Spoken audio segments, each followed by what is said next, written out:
everyone. This is Sweta Tuladar from Atuse Online Study, and today I'm going to give you my presentation Basic Foundation of Public Policy. And here I'm going to discuss about public policy typology, approaches to policy study, importance of policy and its study, limitations of public policy. And I would like to thank my friends Miss Srijana Shrestha, Miss Jyotsna Dev, and Miss Jaya Paudyal for helping me complete this project. Policy typology. Typology is a system of dividing things into different types. The best typologies are those that clearly identify a coherent set of characteristics that enable us to classify the objects of our study into Group A, Group B, and so forth. Public policy may be general, fundamental, or specific, sectoral, explicit or implicit, codified or not codified into law, and the like. Policies do differ in their scope and complexity. It is, however, to see that policy content covers the number, area, or domain and types of policies. Policies can be categorized into various forms, and some of the important forms of public policies include the following. Substantive policies. These are concrete policies which take general welfare and development of the society into account. It deals with the society as a whole and not with any particular segments of it. It is concerned with economic stabilization, education, and employment opportunities to all irrespective of caste, color, sex, or creed. Measures of safety, law, and order enforcement. Substantive policies involve what government is going to do, such as construction of highways or the payment of welfare benefits. The policy statements contained in periodic development plans. Patronage policies or promotional policies. These policies usually encourage the organizations or individuals to carry out certain activities and motivates them to act in response to the prescribed standards which act as incentives. It provides incentives for organizations or individuals to follow certain specific behavior. Subsidies like land grants, tax cash concessions, or deduction licenses are some of the promotional techniques. Contracts can be used to promote particular policies or can also be used to encourage to follow certain standard of behavior which they might consider as burdensome and thus may be unwilling to follow. Licensing provides certain provision or privilege to undertake a particular activity. Distributive policies. These policies are made for a particular section or segment of society. The basic idea behind these policies is that these target specific sections of the society, and such policies operate to increase the freedom of discretion of the affected people or groups. These policies deal with grant of goods, public welfare, and health services. These include policies like sterilization of family planning purposes, vaccination of children, adult literacy classes, flood relief, social insurance, etc. Redistributive policies. These types of policies are concerned with rearrangement of policies for bringing about the basic social and economic changes. It attempts to bring social and economic equality, that is, lesser gap between rich and poor by allocation of money or power among groups of population. The government, through such kinds of policies, makes deliberate efforts to shift the allocation of wealth, income, property, power, or rights among broad classes or groups of the population. For example, haves and have-nots, proletariat and bourgeois. Regulatory policies. Regulatory policies are concerned with regulation of something like regulation of trade, business, public policies, etc. Such policies are generally implemented by independent organizations of the government, like in Nepal we have Dairy Development Corporation, Tribhuvan University, Nepal Electricity Authority, etc. The basic idea behind these policies is to compel a certain type of behavior from the part of individuals, group, or agencies. It imposes restrictions or limitations on the behavior and is negative form of control. For example, regulation techniques include civil and criminal penalties for certain behavior. Another example of regulatory policies includes regulation of the conduct of public utilities like electricity, water supply, sanitation, or health and safety, including the regulation of the quality and price services. Constituent policies. Constituent policies are concerned with the operation and nature of authorities of the government. According to J. Splitzer, policies are rules of the game. They focus on the overhead function of government and therefore the nature of governmental activity. Only the top political stratum tends to be concerned with such policy and attract relatively little public attention. Examples of constituent policies include election laws, reapportionment, and administrative and departmental reorganizational. Procedural policies.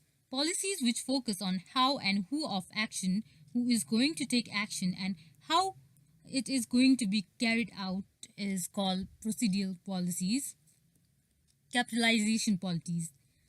These policies which focus on these are policies which focus on consumptive distribution, increasing the productive capacity of the agencies and include the distributive largesse provided by the central to the businesses and local or state governments. Ethical policies. Policies which they are policies which focus on policies which focus on regulating the moral and ethical values of the individuals or institution. Analytical approaches to policy study. The policy process begins with the identification of problems and issues for policies and continues till assessment of their outcome and impact. It is important to study the approaches of public policy as they provide quick and efficient means of collecting, arranging, evaluating, and drawing out meaning from data in the sophisticated form. They give order to a diverse range of phenomena by fitting them within a limited set of concepts. These methods offer the possibility of taking specific focus on various aspects and practice of public policy analysis. The use of these methods is largely determined by the particular purpose of study depending upon the requirements of time and the situation in a given environment. These methods can be an important source of generating new ideas and understanding of the field, to which a proper approach and expert handling assume considerable importance. Some approaches to policy study are Caputo approach to policy study, Edwards III and Sharkansky's approach to policy study, Hogwood, Gunn and Hill analytical approach. Caputo approach to policy study. Study of public policy as a goal. Theory of comprehensive rationality. It is the study of public policy as a goal of a government action. The basic focus lies on the examination of goals pursued by the policy, impact of policy, or more specifically to say, the achievement of goal or goals. Hence, it is relevant to see whether a policy enacted is actually achieving its stated goals. Political aspects cannot be ignored in policy-making process as policy is sometimes the outcome of a political compromise among policymakers. Sometimes it is brought out from new opportunities and not from problems.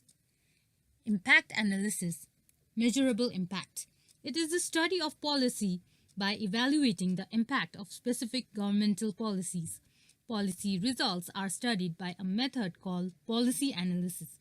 The basic idea of this method of studying the impact of the governmental policy is to determine the effectiveness and efficiency of the impact of a particular policy followed by application of scientific methods and techniques. Comprehensive perspective.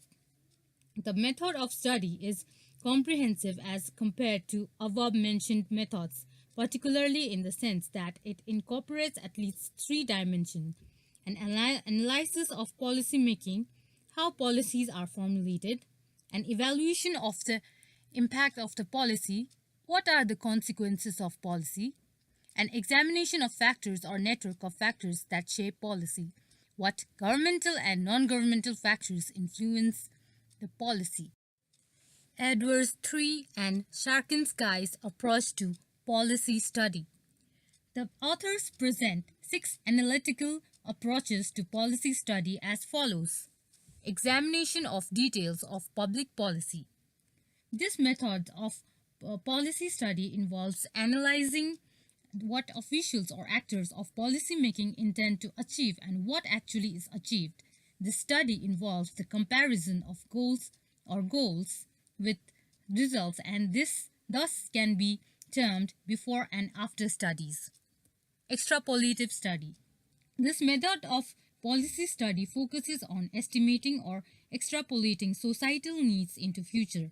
There will be identification of emerging problems that need the attention of policy-making actors.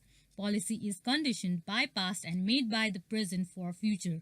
This method focuses in looking after possible changes likely to occur. Difficulty in this method of study lies on the fact that the future may not be like what we anticipate at the present. Case studies. This method of study examines public policy in substantive fields, taking it as a specific study case.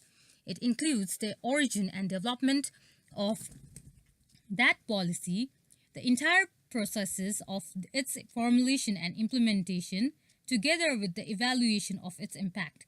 It is intensive and integrated, therefore insightful method of studying social phenomena.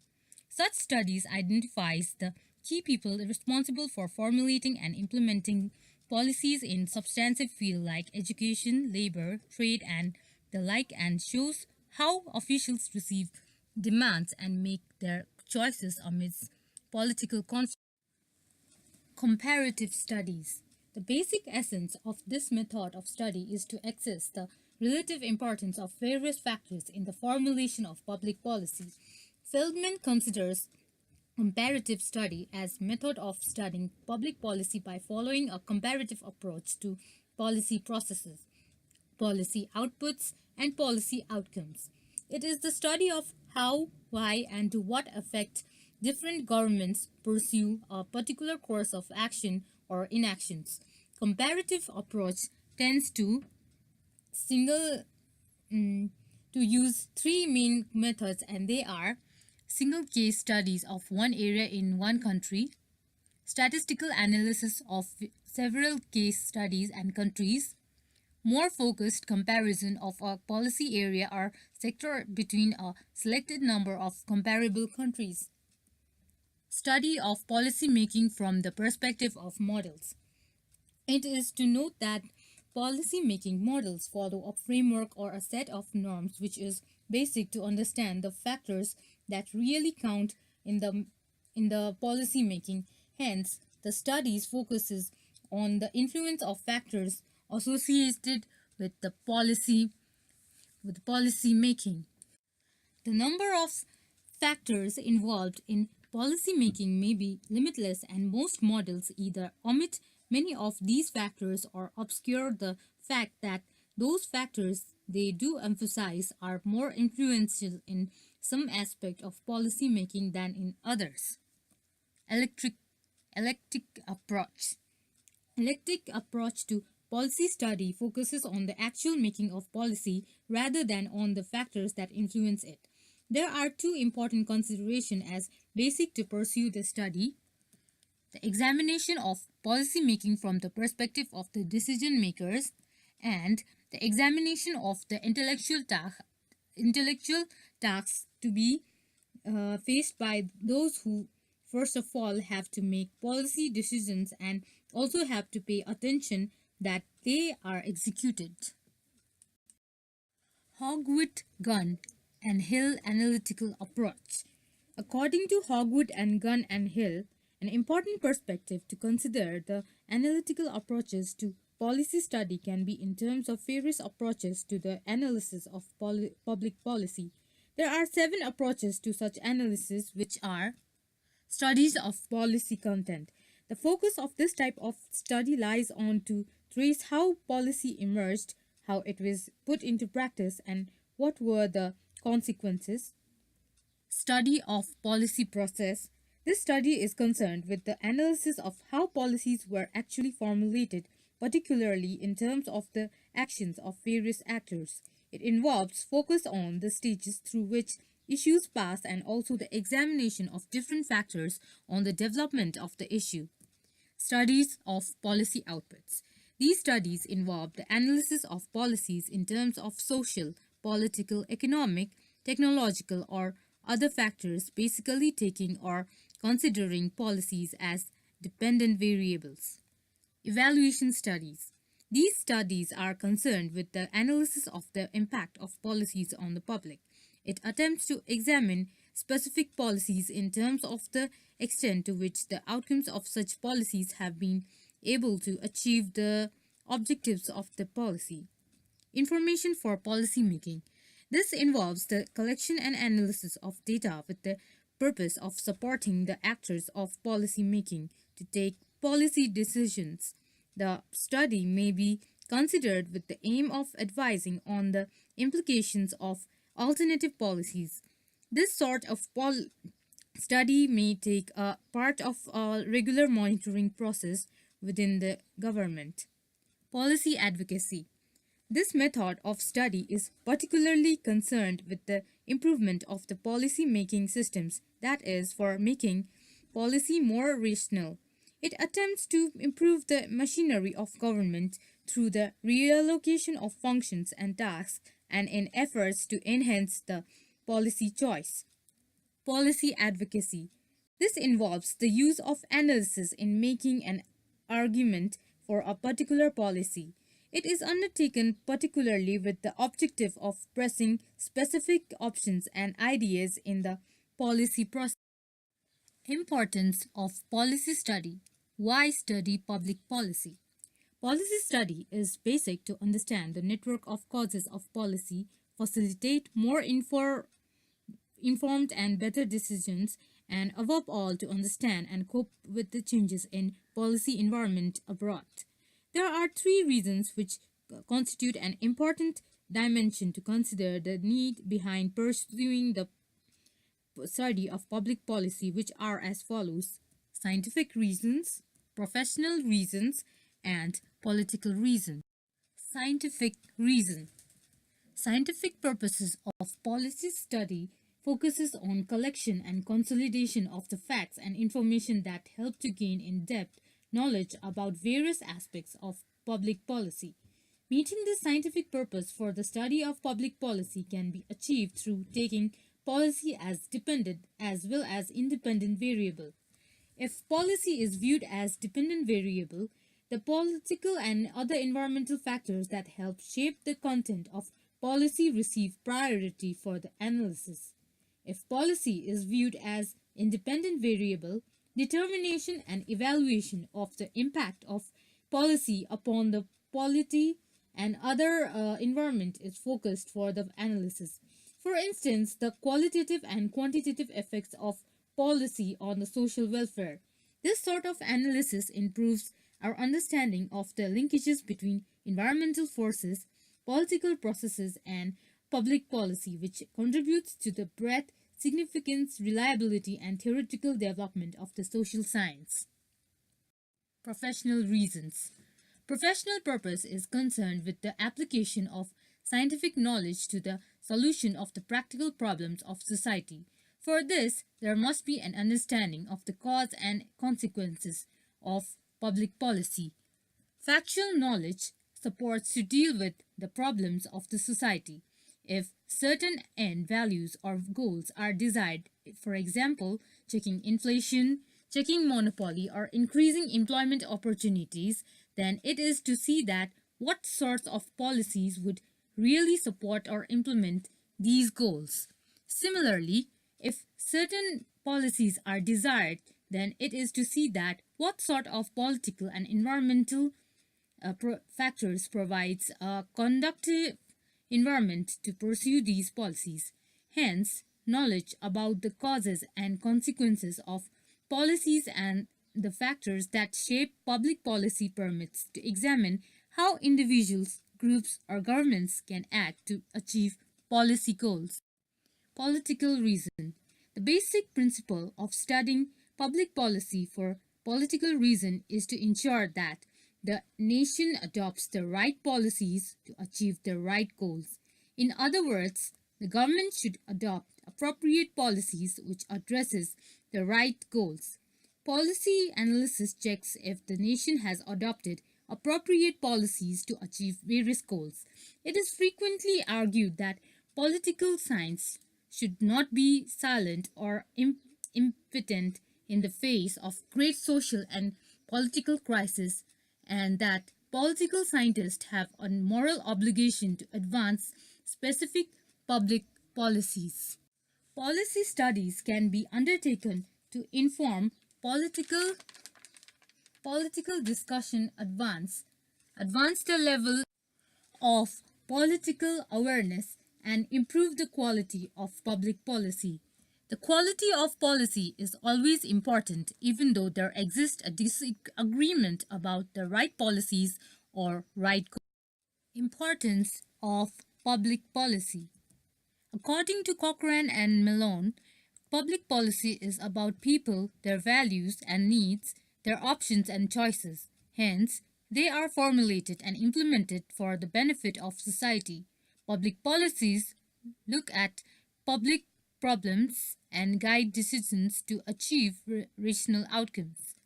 According to Lineberry, public policy is conditioned by the past and made by the present for the future.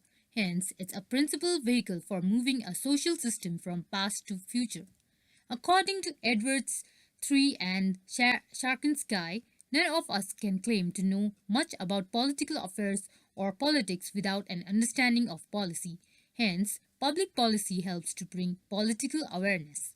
According to Lindblom, public policy reflects a conversing curiosity on the part of social scientists, philosophers, mathematicians, and psychologists about decision-making process.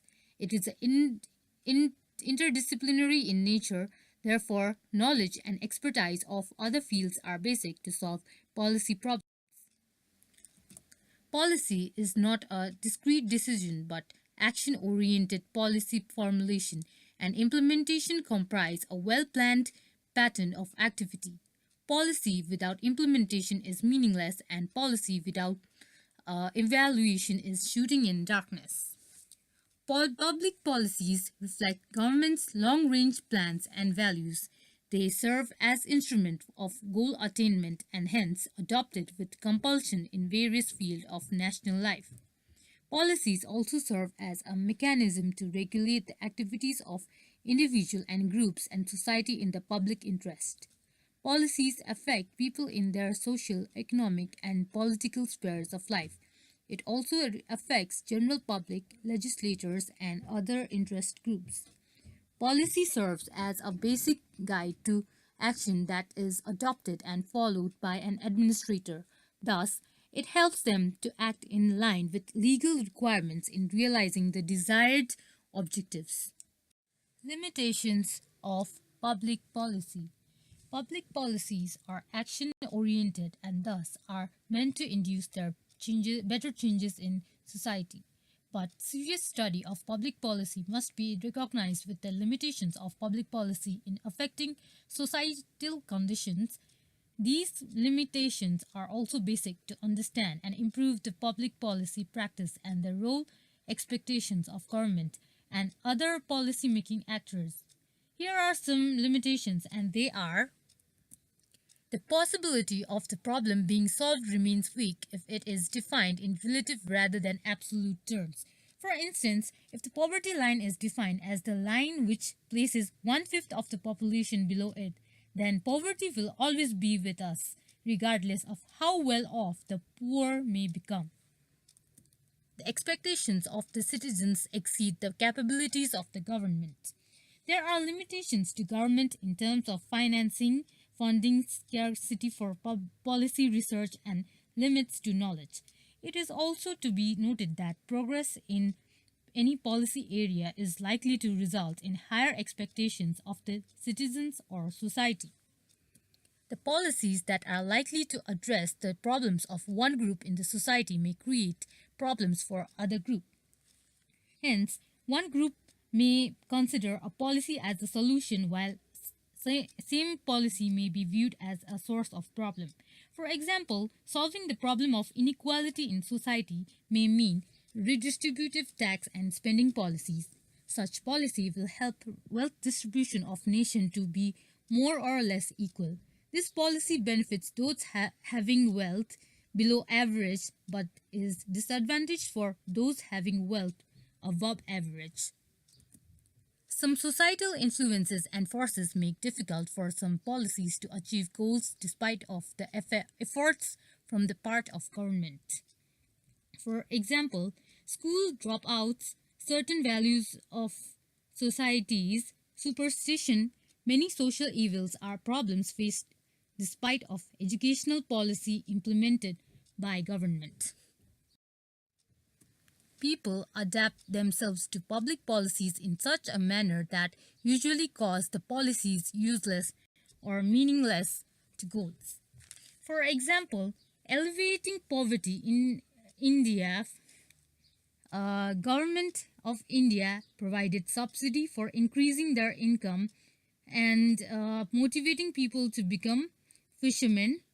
This was done for fishermen's in this made fishermen lazy and didn't increase their productivity. Societal problems have multiple causes, hence policies that has been formulated and implemented by may solve problem from one or two causes but not all the causes of problem. For example, government has a policies to eradicate footpath problem as it has narrowed down passages.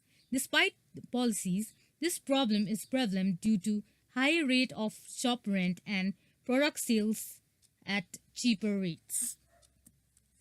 Some policies are repressive in nature for public and in terms of democratic values. For example, there are various unnecessary formalities in process of getting work done in governmental organization. The political system may not reflect or represent the interest of citizens but preferences of elected representatives or politicians and demands of their constituencies. Hence, policy making lacks related information and situation analysis for rational income. So, here are the references from where I extracted the information for giving this presentation. So it was pleasure for me to share my knowledge via Atu's online study channel. More of the educational videos are on the way, so do press like button, share button and subscribe button, and do leave your valuable comments in comment box so that it would help us to improve our weakness and maintain better sides of us. So thank you.